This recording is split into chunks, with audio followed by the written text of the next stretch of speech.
안녕하세요. 190TV 제임스입니다.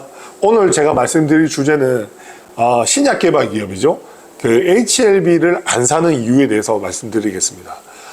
이 HLB라는 회사가 대략적으로 좀 소개해드리면, 지금 어떻게 보면 우리가 항암제 신약 개발 기업이라고 보시면 될 것 같습니다. 지금 메인이 지금 회사에서 주력적으로 밀고 있는 게, 이 회사가 어떻게 보면 그 2세대 항암제, 표적 항암제 리보세라딥을 만드는 회사라고 보시면 되는데요. 이 리보세라딥이라는 게 어떤 약물이라면, 어떻게 보면 이 암세포가 이제 성장하기 위해서는 이제 혈관에다가 이제 빨대 같은 걸 딱 꼽아서 이제 영양이라든지 산소를 공급받아서 암세포가 이제 성장하는데요. 이 리보세라딥의 기전이 이 혈관에 꼽는 빨대를 딱 끊어주는 그런 기전을 가지고 있는 회사입니다. 그리고 어떻게 보면 지금 진양곤 회장이 계속 이제 한 3년 전에 위암으로서 이제 임상 승인을 이제 단독으로 했다가 이제 거기에 실패를 하고 지금 이제 병용요법으로 이제 간암하고 캄멜리 주밥이랑 면역항암제랑 이제 같이 해서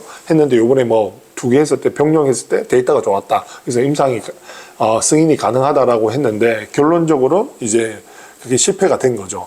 그래서 저는 이제 진양곤 회장님에 대해서 좀 말씀드리자고 하면, 좀 제가 3년 전에 위암 3상을 통과했을 때, 그때 어떻게 보면 그때도 인정을 안 했어요. 그 실패에 대한 걸 보완하면 된다. 근데 그걸 가지고 흐지부지해서 지금 오늘까지 온 거죠. 그리고 나서 어떻게 보면 간암으로 이제 정증을 바꿔서 이제 다시 시도했는데, 결론은 저는 실패될 거라는 생각을 훨씬 더 많이 했지만 결론은 이제 실패가 된 거죠. 그리고 지금도 아니나 다를까 똑같은 이제 행태로 어떻게 보면 보완해서 이제 승인받으면 된다라고 해서 얘기를 하는데요. 저는 그 신약이라는 게 개발 자체가 되게 어렵다고 보고 기적에 가까운 일입니다. 그리고 보통 될 만한, 우리나라 어떻게 보면 제약바이오 이제 신약 같으면 될 만한 기업들은 이 상태부터 라이센스 아웃을 합니다. 이제 빅파마들한테 판매를 하는데, 어떻게 보면 유일하게 3상을 진행했던 기업인데, 뭐 신라젠도 있고 뭐 헬릭스미스 이제 바이오메드 옛날,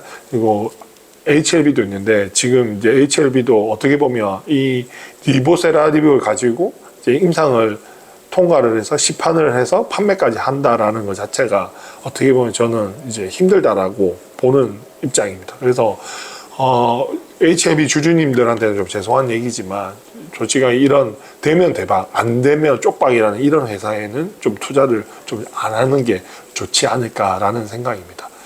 그래서 오늘 뭐 HLB에 대해서 제가 뭐 예전에는 좀 주주로서 이렇게 설명을 좀 드렸고요. 그래서 좀 저는 좀 이렇게 내 전 재산을 좀 이런 갬블 같은 회사에는 좀 투자를 안 했으면 좋겠다는 생각으로 이 영상을 한번 제작해 봤습니다. 오늘 뭐 시청해 주셔서 감사합니다.